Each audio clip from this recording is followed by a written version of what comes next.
Assalamualaikum warahmatullahi wabarakatuh. Perkenalkan, nama saya Muhammad Novel Habibur Rahman. Di sini saya akan menjelaskan tentang pendekatan pemahaman hadis kontemporer. Periode kontemporer, fase modern kontemporer ini dapat dikatakan sebagai periode keemasan dalam metode pemahaman hadis. Hal ini ditentukan tidak berlebihan dikarenakan kekayaan pemikiran ulama atau pengkaji hadis yang memfokuskan dalam kajian penelitian makna yang secara tidak langsung juga ikut andil dalam membantu mengungkap makna yang terkandung dalam hadis dengan perangkat dan pendekatan yang mereka hadirkan, khususnya yang memang fokuskan dalam metode perangkat pendekatan dalam pemahaman hadis. Beberapa contoh pendekatan pemahaman diberikan oleh beberapa tokoh, di antaranya 1. Ibnu Asyur dalam pemahaman dengan melihat motif Nabi menyampaikan hadis agar dapat dibedakan mana yang mengandung syariat atau tidak, semisal Al-Kafi, Syahwali Allah Al-Zahrawi dan Mahmud Saltut. Dia pula mengkritik sebagian fuqaha yang hanya mengandalkan analisis bahasa dan mengesampingkan konteks serta motif mencariatan konsep.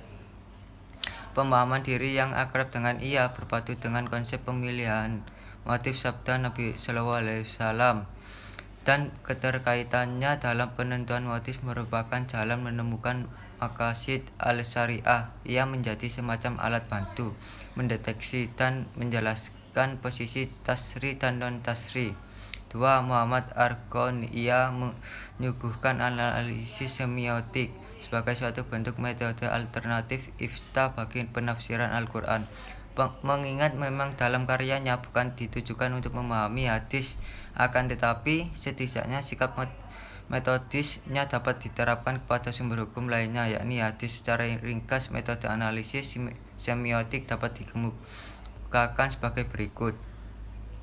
1. Proses linguistik. Pada tiap ini dilakukan analisis linguistik terhadap proses pengajaran dalam teks Al-Quran yang meliputi dan mencakup data-data linguistik, yakni tanda-tanda bahasa termasuk bentuk determinan atau faktor yang menentukan, kata ganti, kata kerja, kata benda, susunan sintaksis, berjajakan, dan lain-lain.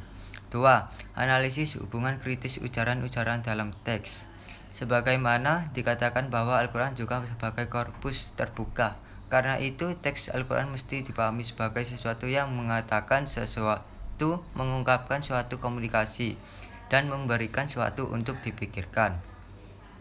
3. Membacakan historis. Pembacaan pada tahap ini dimaksudkan untuk mengenali kode-kode atau simbol-simbol linguistik keagamaan, budaya yang sepanjang ini telah digunakan dalam pemaknaan dan penafsiran. 4. Pembacaan antropologis digunakan untuk mengetahui asal-usul dan fungsi bahasa keagamaan. Dengan cara ini maka akan bisa dikenali bagaimana bahasa sesungguhnya berfungsi mengubah cara berpikir dan cara merasa yang sangat berperan dalam sejarah umat Islam.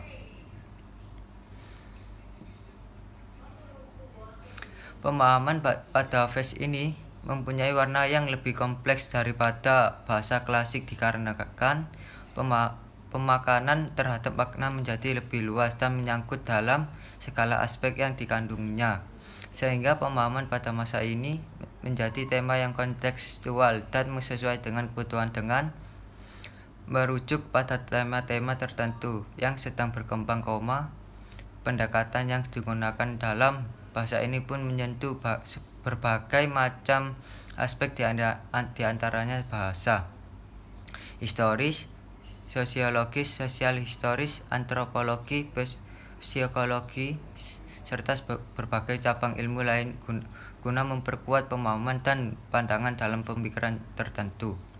Contoh, sesungguhnya mayit disiksa karena tangisan keluarganya. Hadis riwayat Al-Bukhari nomor hadis 1206, 1208, 3681 ditolak karena tidak sesuai dengan Al-Quran surah Al-An'am ayat 6. Terima kasih. Kurang lebihnya mohon maaf. Wassalamualaikum warahmatullahi wabarakatuh.